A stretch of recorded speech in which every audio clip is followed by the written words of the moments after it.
అదరగొట్టే కారం రంగు రుచి ఆచి కారం పొడి. ఎన్నికలకు ముందు హామీలిచ్చి అధికారంలోకి వచ్చిన రేవంత్ రెడ్డి ఇచ్చిన మాట తప్పి ప్రజలను మోసం చేశారని తెలంగాణ జాగృతి అధ్యక్షురాలు కల్వకుంట్ల కవిత విమర్శించారు. తులం బంగారం ఇస్తామన్న రేవంత్ ఎందుకు ఇవ్వడం లేదని నిలదీశారు. నాగారంలో కవిత పర్యటించారు. ప్రజల సమస్యలను అడిగి తెలుసుకున్నారు. నగరంలోని ప్రధాన రహదారిపై నాలాను పరిశీలించారు. వర్షం పడితే చాలు కాలనీలన్నీ ముంపునకు గురవుతున్నాయని స్థానికులు కవితకు తెలిపారు.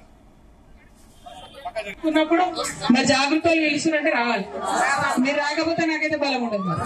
అది కాదా పక్కనేనా మనం మోరీ సాఫ్ చేసుకుంటేనా, రేషన్ షాప్ తెచ్చుకుంటేనా, హాస్పిటల్ తెచ్చుకుంటేనా, స్కూల్ తెచ్చుకుంటేనా, ట్రాన్స్ఫార్మర్ తీసేసుకుంటేనా, పక్క ముచ్చట్నా? ఎంత అన్నదమ్ములు ఉన్నారు, వాళ్ళ మీద నాకు నమ్మకం లేదు. ఓకేనా? ఇక్కడ యూత్ ఉన్నారా? దమ్మాయి కూడా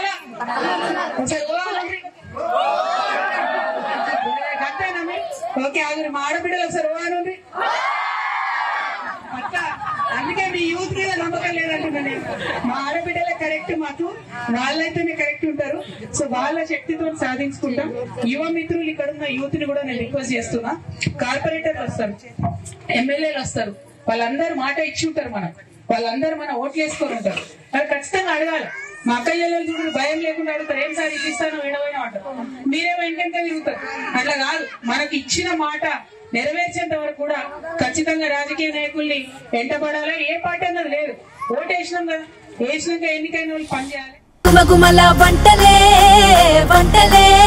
అదరగొట్టే కారం రంగు రుచి ఆచి కారం పొడి.